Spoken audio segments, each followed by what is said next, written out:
folks, welcome back to another top 10 list. Actually, this one's going to be a top 11 through 20 list because we've already done our top 10 anticipated games from 2019. This is going to be my 11 through 20 for 2019. So you kind of already understand what's going on here. I don't probably have all the information that I possibly would like to have before I decide on whether or not I'm going to like a game. Of course, I haven't played. I don't think I've played... let's see. Yeah, there's a few on here that I've played, or I've played, demos of or prototypes of or something like that. But for the most part, this list are games that I haven't played yet, or I haven't absolutely played a final version of it yet either. So there is that caveat. But beyond that, you pretty much get the idea of the list. These are games that I'm looking forward to giving a full go of, and hopefully they will be good. So, without further ado, let's go ahead and get to it. All right, so my number 20 is a game called Combo Fighter. This is put out by the same designer who did London Dread, put out by Gray Fox Games. But basically, this is a game where you're going to have your own deck of cards because your fighter is going up against your opponent's fighter, and they have their own deck of cards, and you're trying to play these cards down in such a way to where you can combo the different moves together and have a really strong attack, and you're trying to whittle down your opponent's cards deck before yours gets whittled down. And so that's the general idea of what it is. But the comboing together and how the cards work together are really where this game really sings. I have played a prototype version of it. I haven't played a final version of it. And so I like it, but I just, so that's why it's not, it's at the bottom of the list, so to speak, is because I want to see it in its full version. I want to see it in its full capacity to see if I'm really going to truly enjoy it. I like it right now, but whether it gets higher later on will have to be determined by other more plays. So that's my number 20, Combo Fighter. Now, my number 19 and 18 are both games that have been on my anticipated list in years past. And the reason that they fell out of my top 10 is not because I dislike the game anymore. It's just that I guess the anticipation has died down because it hasn't come out, and it continues not to come out. So my number 19 is Kung Fu Panda, the board game. Now, I really enjoy this series, Kung Fu Panda. I love the movies. I also enjoy the TV shows, the cartoons, and all that kind of stuff. So I enjoy just the character and the animalistic, I guess, maybe that's not the right view, but just all of the different animals that they've used in the different characters and how well they paired the different kinds of animals for the different characters. I just really like everything about that Kung Fu Panda universe. And so a board game about it would just really knock it out of the park for me if it's done well. And unfortunately, it just keeps slipping down my anticipation list because it just continues not to come out.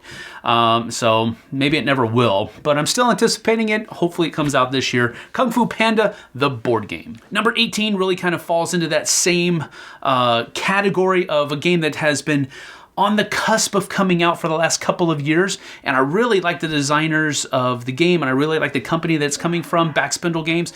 This one is a game called Morn Quest. It's based upon some Irish legends and lore, and it's a really neat cooperative game, kind of difficult, but still fun at the same time, where you're trying to close these different portals and, of course, defeat the big guy, the big boss monster or whatever it might be. And so the miniatures, the board looks great that I've seen in prototype form. I've seen 3D printed versions of their miniatures and that type of thing, and it looks great, and it's a fun game to play. I've demoed it, but it just hasn't come out yet. So it's not that I dislike the game or I like it less than I used to. It's just the anticipation is slipping because it's failing to come out. So hopefully this year will be the year that Morn Quest hits the waves, so to speak, and I'll be able to play a full production copy of it. I'm really looking forward to it, and I hope the guys at Backspindle are able to get it out this year. My number 18, Morn Quest. Number 17, my anticipation of this one is based solely upon the system that I enjoy, that it is built upon or built within,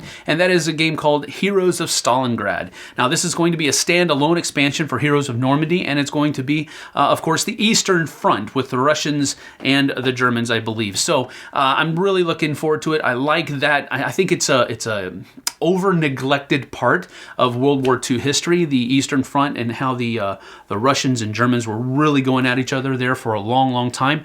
I think there's a lot of rich history that's there that's being overlooked. So I'm glad when games or books or movies or documentaries kind of focus upon that area, because it's largely overlooked, at least from my point of view. So that's my number 17, Heroes of Stalingrad. Number 16 is actually a second edition of a game that I played a while ago, and I really enjoyed it. So they are coming out with a second edition of The Ancient World from Red Raven Games, Ryan Lockett, and it's not just a reprint, and that's why I'm including it on this list. They are also changing some of the things. They're streamlining a few things. They're adding some things to the game. So it truly is a second edition. It's not just a reprint, which is why I felt it would be okay to include it on this list. But I really enjoy this. Ryan Lockett is one of my favorite artists/designers that's out there. He's kind of like a total package type of thing, and I just really enjoy most of the things that come out from Red Raven Games. I don't enjoy them as much as other people do, maybe, but I haven't disliked anything, I think, that Red Raven Games has come out with. So they are a very tried and true publisher as far as I'm concerned, and The Ancient World is one of the first games that I played from them, and I really enjoyed it. So I'm excited to see what they have done, how it's changed, and so I'm really looking forward to The Ancient World 2nd Edition, my number 16. My number 15 is also falls into that same category, but this one is called Run, Fight, or Die Reloaded. And so this also is not just a reprint. They are changing some stuff. They're providing with some, they're taking some things out, so they're streamlining it. They're adding a couple of things in that are smaller, but more robust, I guess you could say. So I'm really looking forward to seeing how Grey Fox spruces up this design. I really enjoyed the original version by, I think it was 8th Summit Games. So Grey Fox has been doing some pretty good work in the past few years, so I'm really looking forward to seeing how they give their treatment, so to speak, to Run, Fight, or Die. A game that I've always talked about and told you how much I enjoy. This one, the 2nd edition of it, Reloaded, is I'm really looking forward to it as well. So that's my number 15, Run, Fight, or Die, Reloaded. My number 14 is a game that is called Zombicide Invader. Now, Zombicide Invader is a sci-fi version of Zombicide, or you could even say possibly Zombicide Black Plague, because I think a lot of the rule sets, they were pretty candid about the fact that they did kind of change some of the things, and Black Plague is really kind of how they envisioned the original rule set and all that kind of stuff as well. So there were a couple things with the original Zombicide that just didn't click very well with me. But this one is a sci-fi version, so there's aliens running around instead of zombies, I think. Maybe they're alien zombies? I don't know. I don't think so. I think they're just aliens. And you're trying to defend your base. And so I'm really looking forward to this one. I have seen examples of what the game looks like. I've seen the miniatures, I've seen the board laid out, that type of thing. I haven't been able to play a demo of it, which is why it's still kind of on my anticipated list, because I haven't actually got any play in it at all.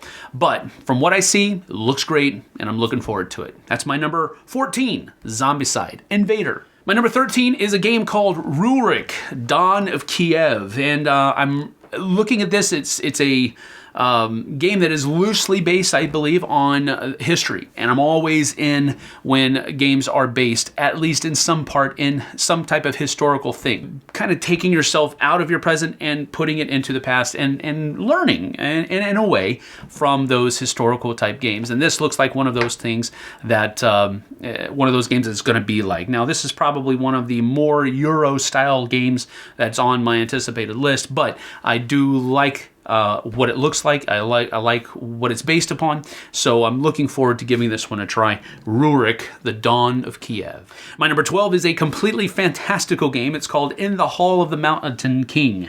In the Hall of the Mountain King, and this is where you are building up, you are working for the Goblin King, and you are building up your lair, I guess you could say, or your kingdom, your empire inside the mountain. And this, I thought it was an interesting thing. I have to be honest. When I first saw the title, I was like, "Ooh, dwarf game!" And so then I opened up and it's like, oh, you're goblins. Okay, well, that's not bad. That's a cool little twist that you can be the bad guys, I guess. But the bad guys are actually kind of good guys because you're going at it from your point of view. Maybe it's not that great of a thing. No, I'm just kidding. I like the idea of doing this, and I think it would be fun. Honestly, we're going to be, reenacting that part of what was it?